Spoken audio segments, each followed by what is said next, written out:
Good evening, everyone. My name is Jessica Chen, and I'm the Senior Director of Public and Professional Programs here at the 9/11 Memorial and Museum. It's my pleasure to welcome all of you to tonight's program, The ISIS Files. As always, I'd like to extend a special welcome to our museum members. If you are not a member yet, I encourage you to consider joining as one by visiting our website, and to the George Washington University alumni who have joined us as well. As ISIS retreated from Iraq in 2017, it left behind vast quantities of records illustrating what life was like under the Caliphate. New York Times foreign correspondent Rukmini Callimachi collected over 15,000 pages of documents they left behind. Now the New York Times has partnered with the program on extremism at George Washington University to review, research, and publish this unprecedented trove of information about life under the Islamic State. We are joined tonight by Rukmini and Lorenzo Vidino to take a closer look at this important undertaking. Rukmini Callimachi is a foreign correspondent for the New York Times covering Islamic extremism and is a 4-time Pulitzer Prize finalist. She has become the go-to reporter on the Islamic State, and she hosts Caliphate, the Times' first serialized podcast, which has been downloaded over 1 million times. Wired magazine called her arguably the best reporter on the most important beat in the world. Lorenzo Vidino is the director of the program on extremism at George Washington University. An expert on Islamism in Europe and North America, his research over the past 15 years has focused on the mobilization dynamics of jihadist networks and the activities of Muslim Brotherhood-inspired organizations in the West.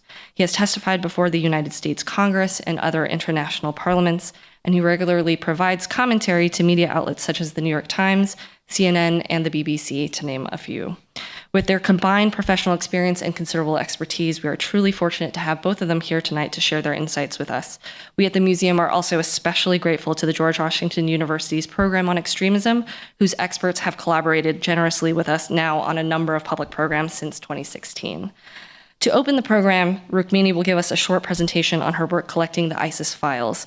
This will be followed by a conversation with Rukmini and Lorenzo, moderated by Executive Vice President and Deputy Director for Museum Programs, Clifford Channon. So without further ado, please join me in welcoming Rukmini Callimachi.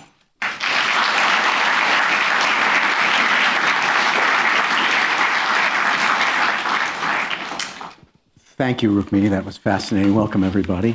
Just like to greet you as well. Lorenzo as well.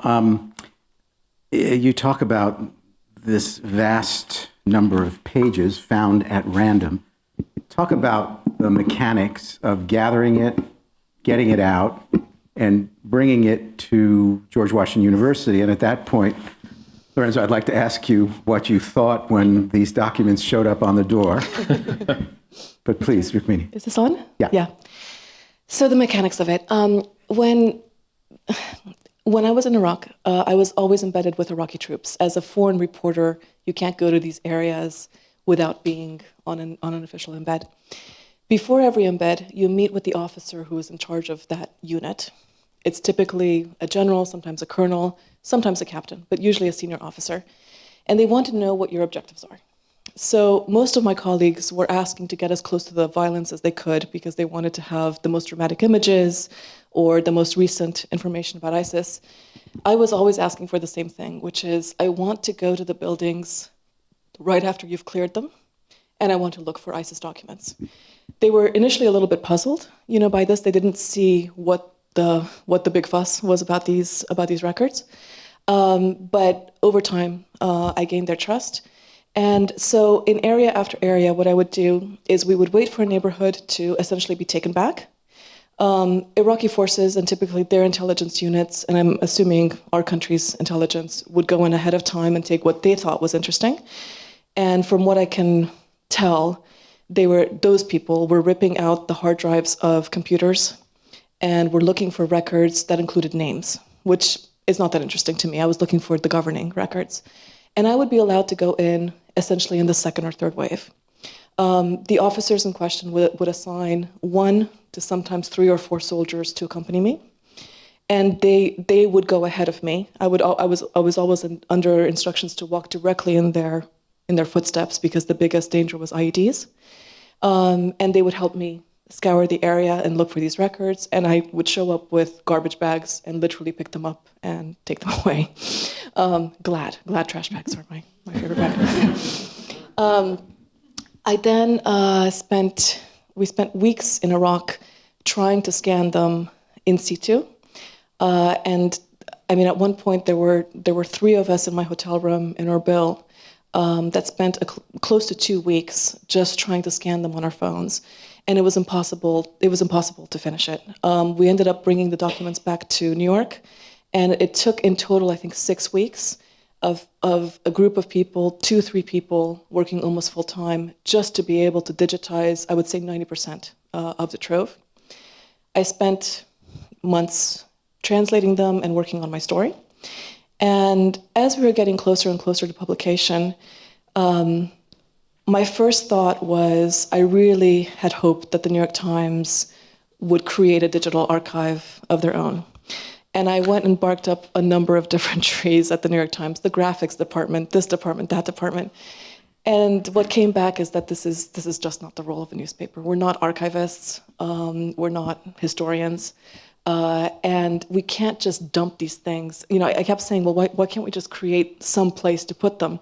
Well, we can't put a bunch of documents in Arabic on our website without a proper translation. The translation would have been in the tens of thousands of dollars, you know, to complete for this trove. So it became clear as we got closer to publication that that the Times was not going to be able to house them as I had hoped. So we began to reach out to potential partners because I recognized right away that this is in the end a historical trove, not just for us as researchers, but certainly for the Iraqi people who are named, you know, in them. And we initially spoke to CDC at West Point. They, of course, do amazing work. Dean Baquet, the editor-in-chief of the New York Times, felt that that would not be a partnership that we could have because of the perception that West Point is linked to the US military. And so what we did is we included a box with the publication of my story saying that we were looking to make these documents publicly available. We'd had a couple of other conversations on the side, and then we published the story, and then we began to field inquiries, you know, from people. And GW is, of course, one of the premier programs on extremism, not just in America, I would say, but in the world. And so we were delighted when Lorenzo and Seamus came to us and began this discussion. Let me just point out that the article you mentioned, the ISIS Files, runs on April 4th of 2018, and it's a very, very long takeout, but it's only essentially the highlights or a very slim, you know, drill down into the detail of this. Lorenzo, I assume that by the time the documents come to you, they're out of the garbage bags and have been sorted out, so you have something to look at. What's your thought in developing this interest, and what purpose do you see it serving, and that GW can be sort of the medium for? I think I very much share the approach that Rukmini has, that documents are key.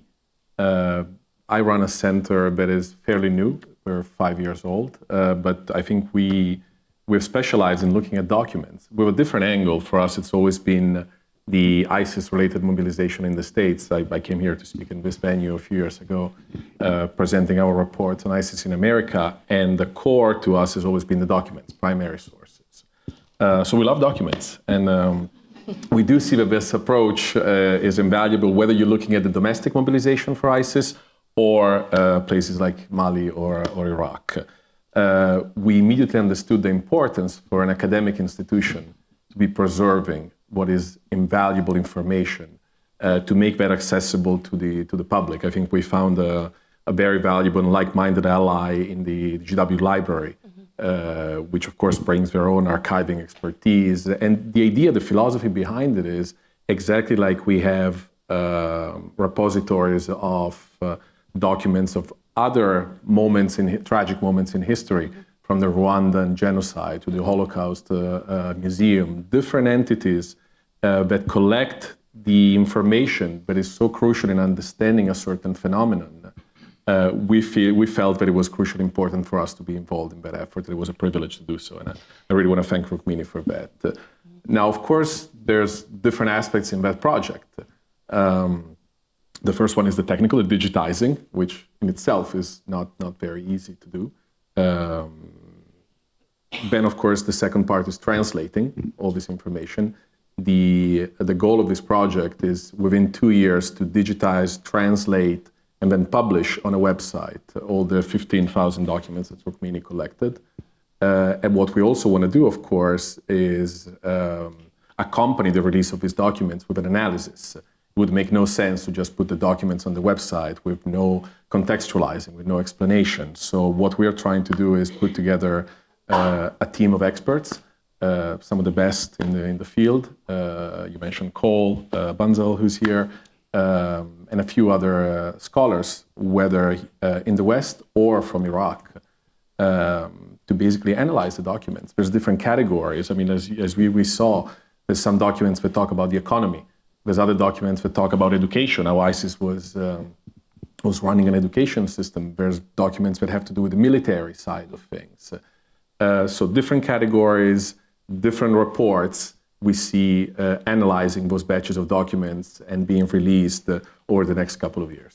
If I can just add, right after the publication of the ISIS files, we were initially flooded with probably 24 institutions, very famous institutions that wanted to partner with us.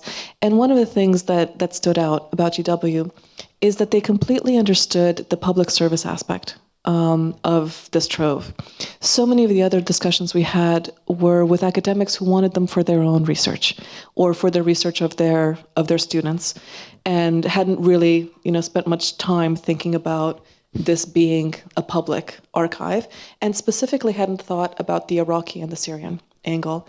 And Lorenzo is working very hard to create a partnership with universities in Iraq, specifically so that Iraqis who are named in these documents can have access to them. Let me ask, obviously you found what you came across by chance. This is a tiny, tiny fraction, presumably, of the vast bureaucracy that created many more documents than the ones we're looking at here.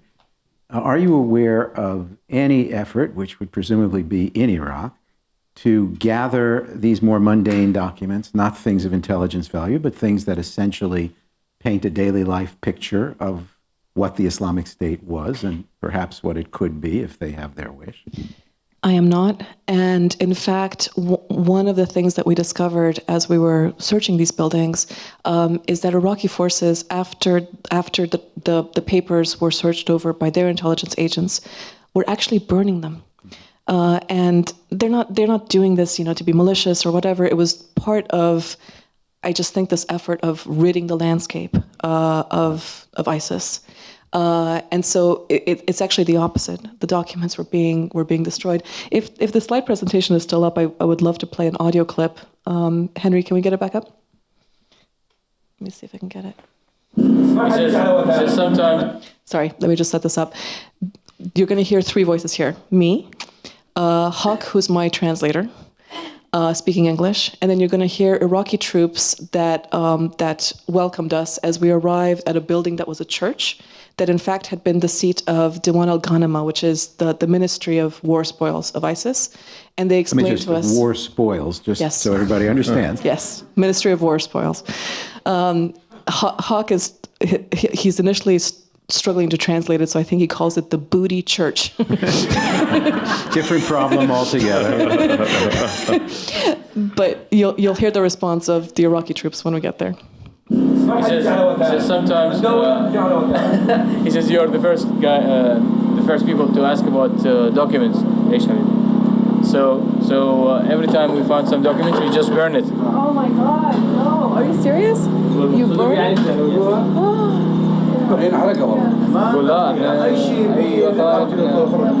He says anything that belongs to Islamic State, we just burn it.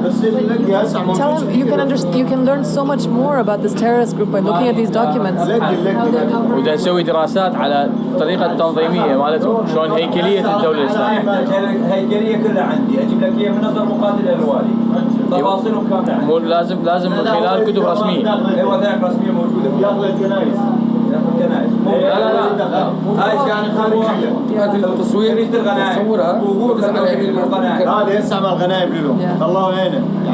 There is a church here. It's called the Booty Church, the Booty or Ghanaim center. So this thing is like the booty, the war booty. Yeah. And there are some papers in there as well if you want to go. Anyway, you get the point. Did you find there was too much for you to take at some points? I mean, it's obviously very sad if you realize the value, of these things. And I just came back from Syria in February. I was there for 3 weeks, and same thing there. Like they're just being burned. They're seen almost as this embarrassing, reminder of this brutal group that was there, and better to get rid of this. So, there have been criticisms raised about this, and the Middle East Studies Association, which has its own history and all of this stuff, but nonetheless raises the question of shouldn't this be the property of the Iraqi people and in the hands of the Iraqi people, and bringing it out then, of course, raises questions. Now, the question may be answered by the fact that no one was interested in this. Not completely, but nonetheless something to take into account. But, there is nonetheless value in the statement that ultimately, as you yourselves were saying, this needs to serve somehow and return somehow to the use of Iraq, the state, and the people. So, how do you look at that challenge, and is the partnership potentially with a university or universities in Iraq the answer to that challenge? That's a big part of it, and I think one of the very first things we did is returning the documents, the original documents, to the Iraqi government. So they have them. It's the perception that the documents were stolen or anything, first of all, dispelled by the sort of idea that, mostly the Iraqis they're burning those documents. If anything, I would say that what Rukmini did was preserving something very valuable that was about to be destroyed. The documents were returned, and I think that led to a very positive cooperation now with the Iraqi government, where we're at the point that I'm about to go to Iraq, invited by the Iraqi government, where we're very keen on establishing different forms of cooperation. Understanding that these documents can serve a purpose exactly in reconciliation, in making some information available to the Iraqi people.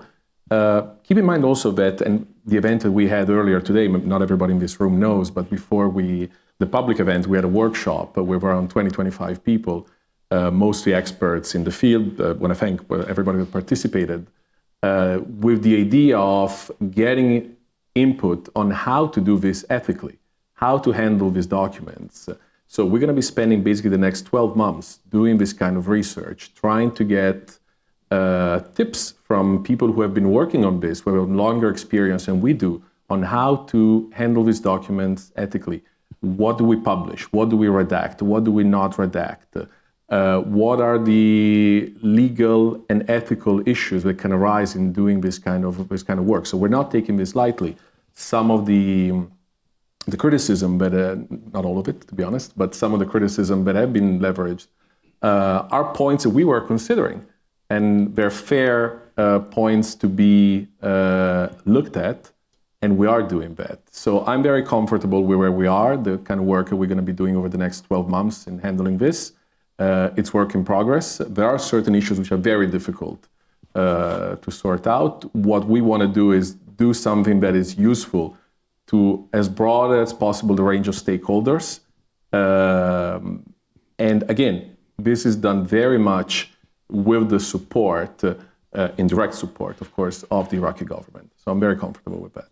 Let me ask if we can go a bit into the actual content of some of the interactions that these documents describe, because it's fascinating based on the article you wrote, and of course the many transactions that are involved, always involved a person, a private person, individual, a representative of the state, and some sort of state overseer who's enforcing an ideology. So let's put that person out of the scene, because you do describe in agricultural exchanges the relationship between bureaucrats who wake up one morning, it's no longer the government of Iraq, it's now the Islamic State, and they're told to go back to work. In fact, they're threatened if they don't go back to work. Right.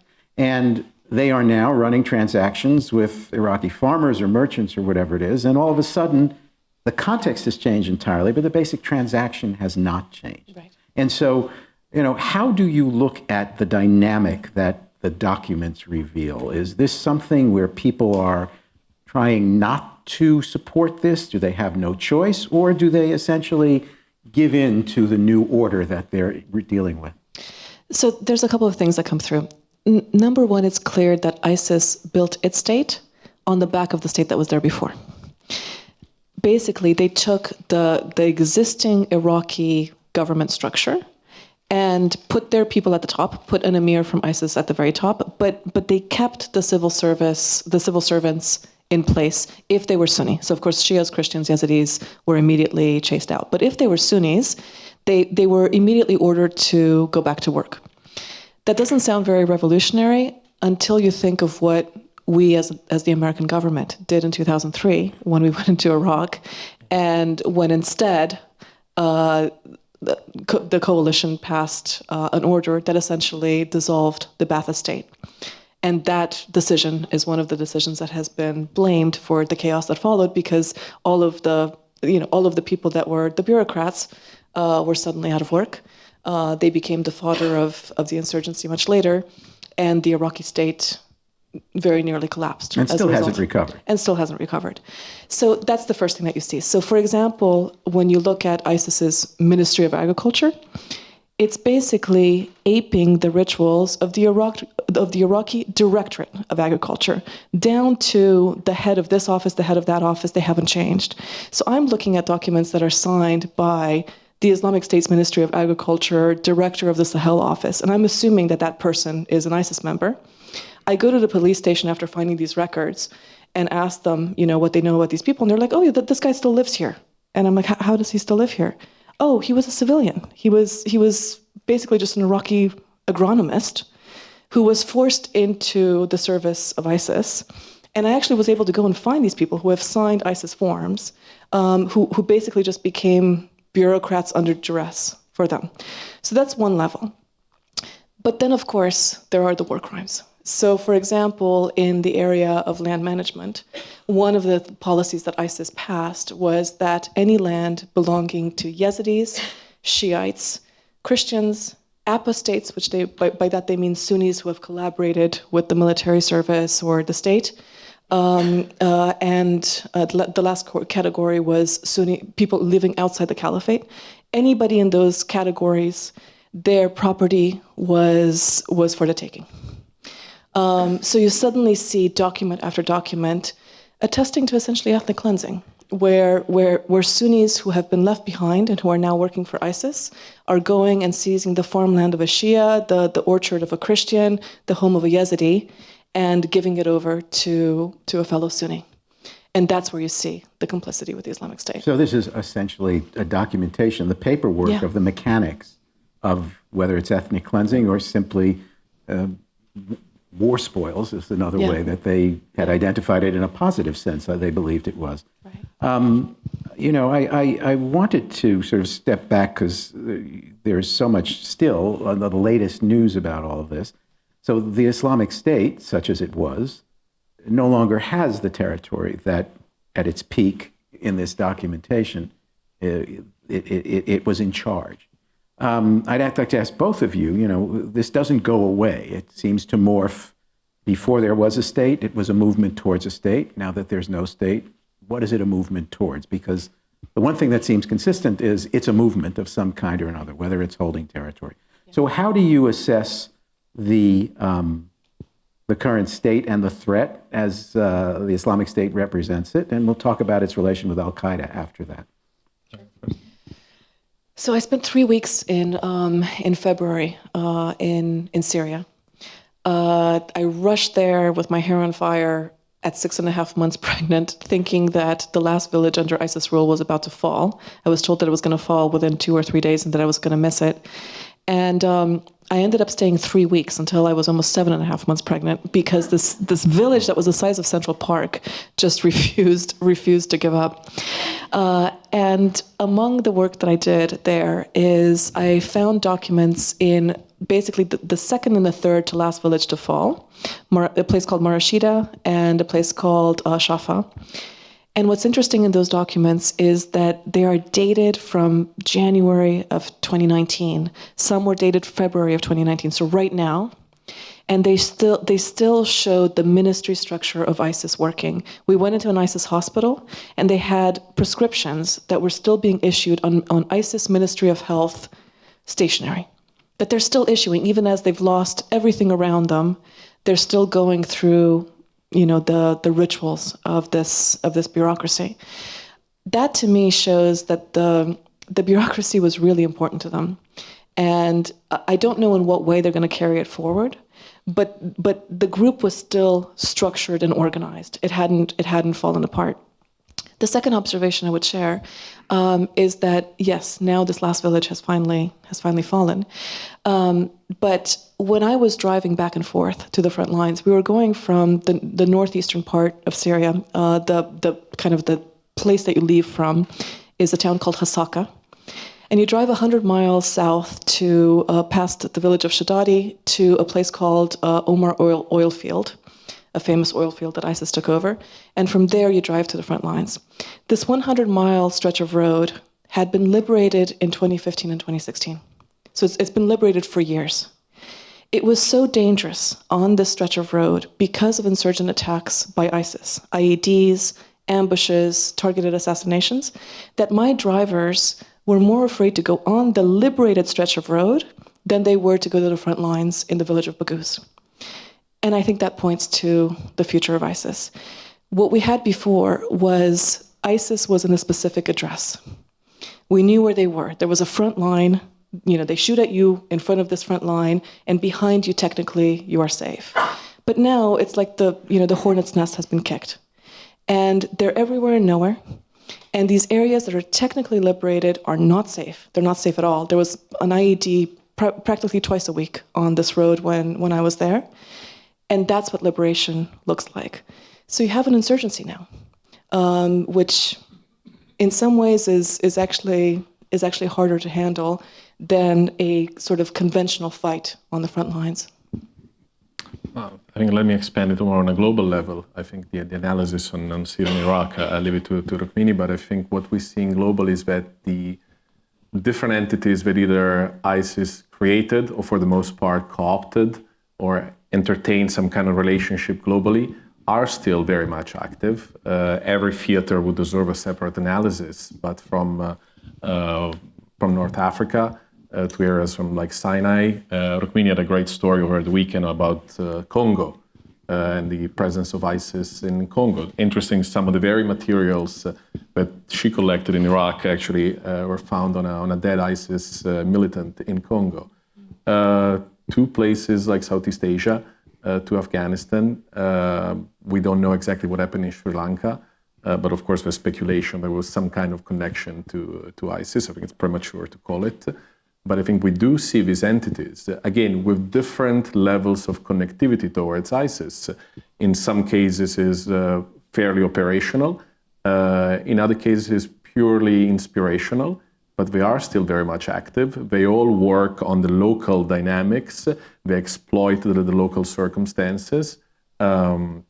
They all push the ISIS agenda. And of course, there's the drive to send the message that the group is still active. If I look at the area that I study the most, which is the West, we do still have a broad number of sympathizers. There's, of course, a big debate as to why we have seen less attacks carried out by ISIS in the West. Last year was the year we had the lowest number of attacks, only 7 attacks. If we go back to 2014, 15, we were seeing around 25, 30 attacks in the West.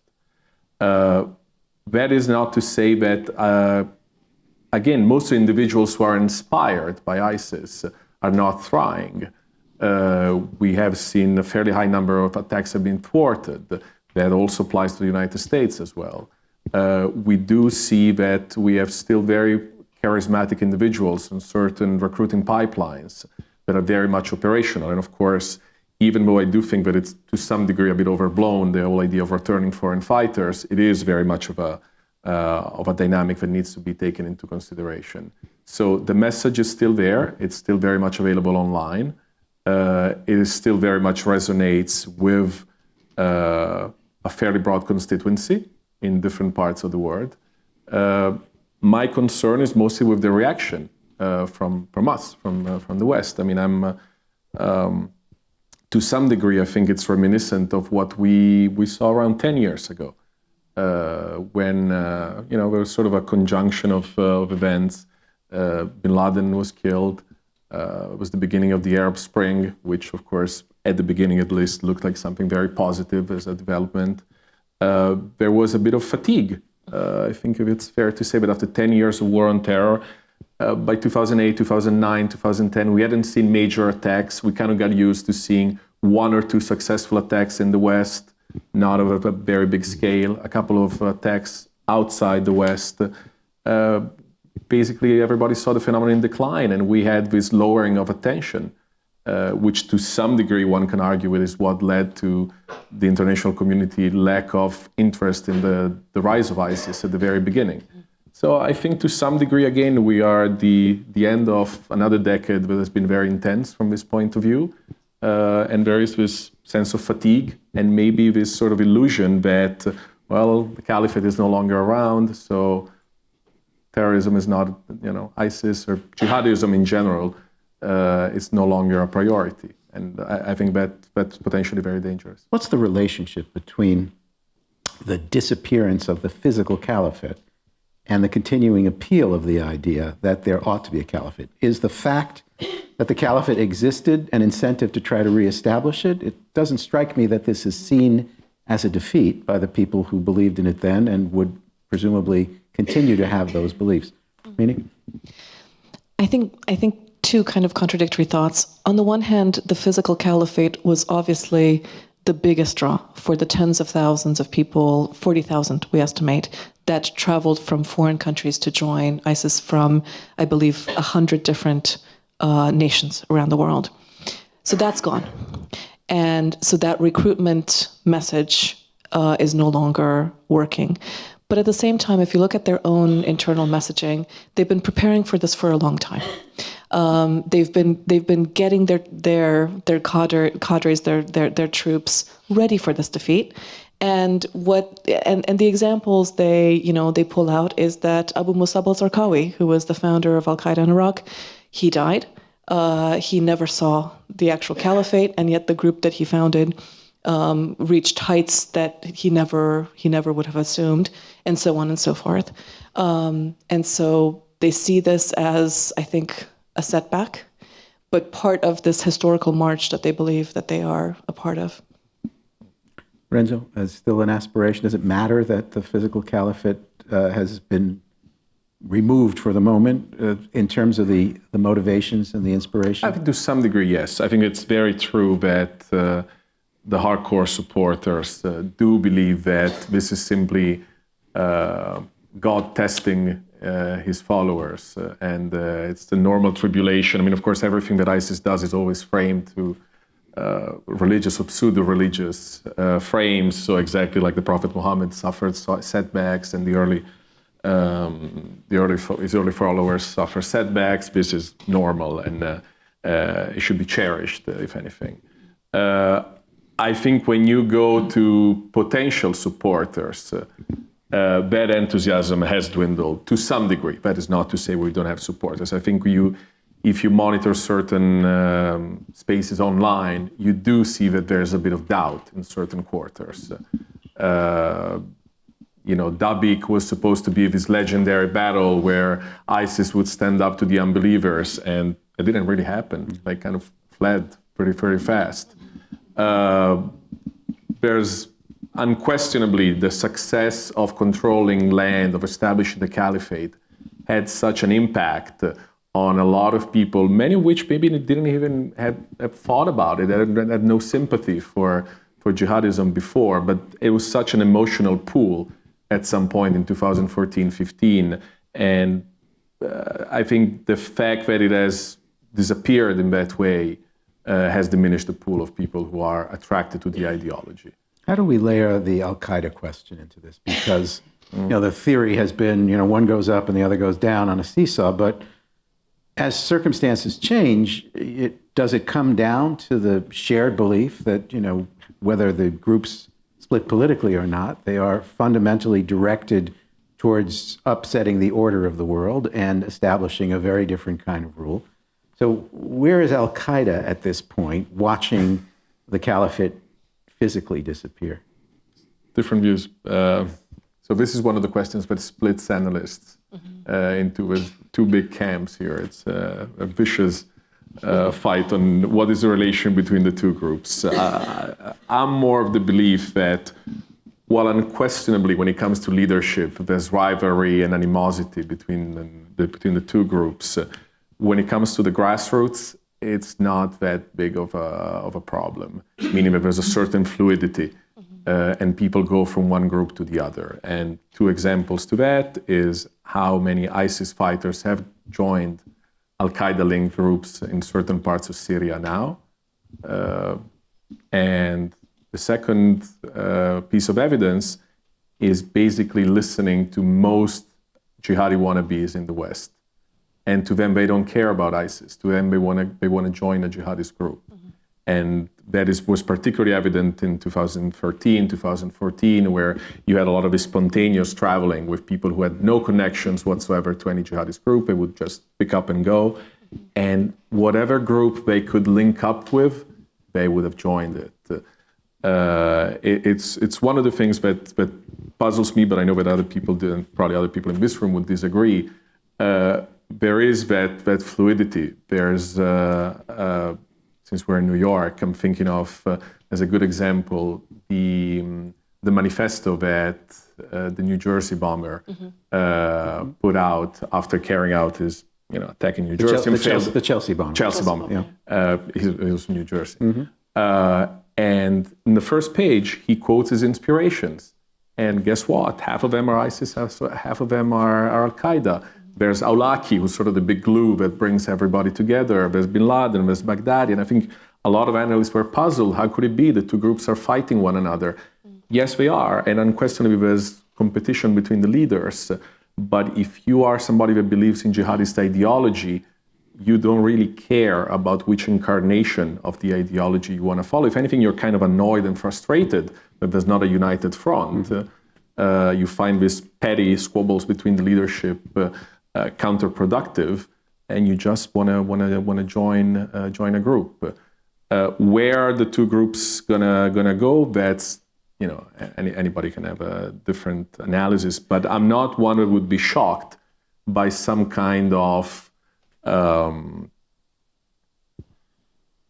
peacemaking between the two groups. I think it's an hypothesis that I wouldn't completely rule out. Mini, did you want to come in on that? I think Lorenzo covered that one. All right. Let's see if we have any question or two from the audience. Just give a moment here. Gentlemen, please stand up. Yep. Just wondering, if one were to go to one of these areas that was occupied by ISIS, assume that it was a Sunni area, gather 100 Sunnis and say, what was it like? Would 90% of them say it was awful? Would they say, What would the reaction be? It depends on how many hours you have with them. When you show up as a Western reporter in an area that has been controlled by ISIS, and you're talking to Sunnis, they understand instinctively that you come from a position of not liking ISIS. So in the first hour of talking to them, the answer is always that ISIS was horrific. Examples here and there, my brother was jailed, my wife was beaten, blah, blah, blah. And the question that I discovered that would turn things on their head is I would say to them, how was garbage collection under ISIS? And they would stop. Some of them would start giggling. And then the conversation would take a different turn, because garbage collection in Mosul was much better under ISIS than it was under the Iraqi government. And then we would start talking about the services and about the things that ISIS provided. It's an uncomfortable thing to talk about because it's a terrorist group, but that's when you start to see the affinity that they had for the group, because they delivered, for Sunni populations. See another question in the back there, woman over. Yeah. Hi. Would you stand up, please? You are a national treasure and an incredible reporter and a Thank you. But anyway, you kind of have addressed this throughout the conversation, but I wanted to ask you about the continuous and extremely intense-seeming asymmetry or relationship between the extreme spectacle and violence that ISIS puts out towards the world and inflicts upon its population versus this strength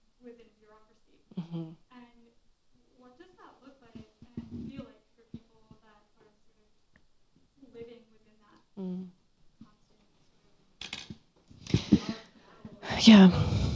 Thank you for your very nice comment and your intelligent question. So, if you are a Sunni living under ISIS, one of the things that the group tried to do is instill this very clear us versus them narrative. So the violence is towards the Shia, towards the Christians, towards the Yazidis, towards the apostates. These are Sunnis who have fallen, somehow. And so initially, I think there was a feeling that if you're just a good Sunni living life normally under them, it doesn't touch you. But of course, this broke down with time, and it broke down pretty quickly.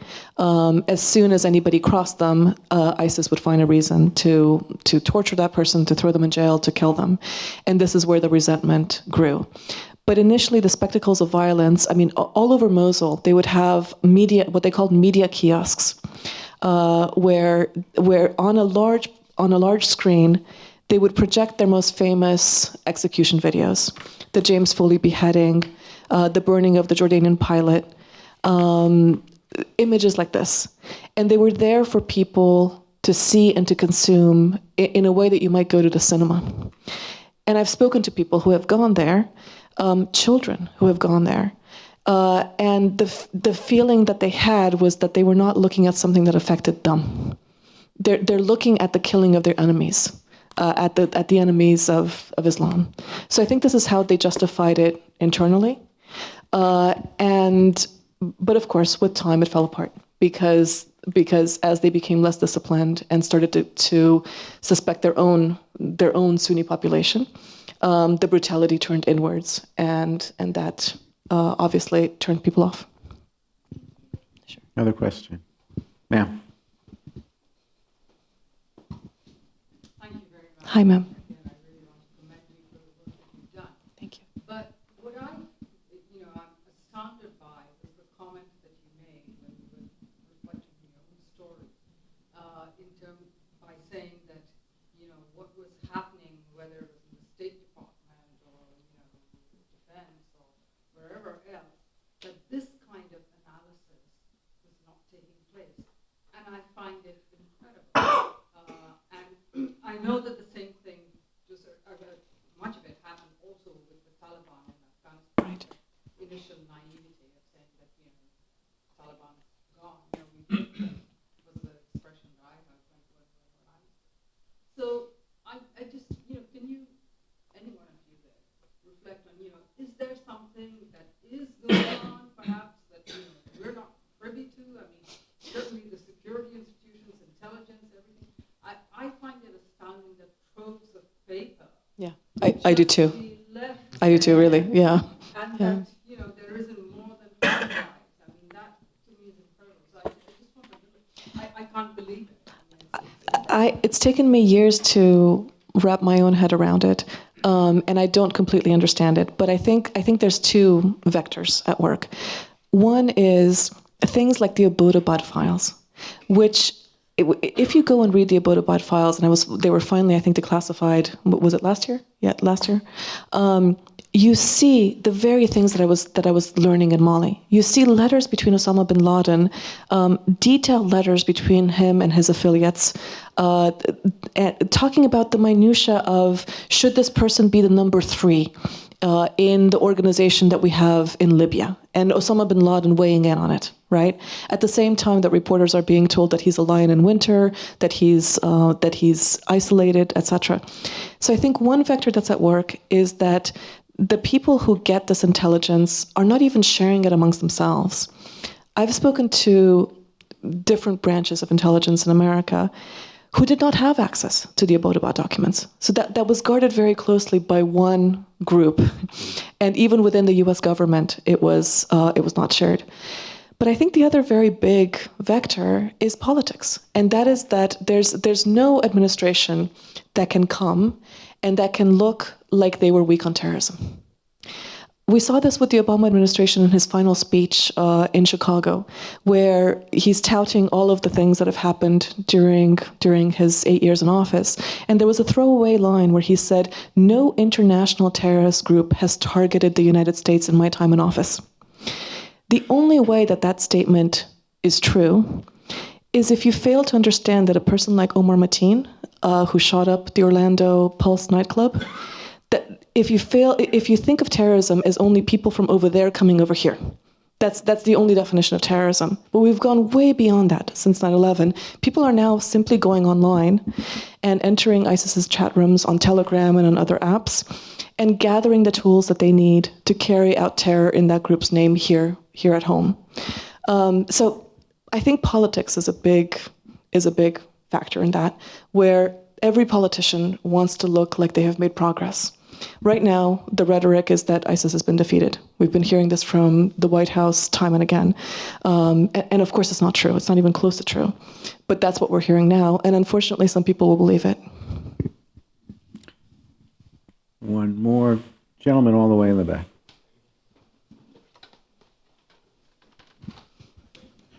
Thank you.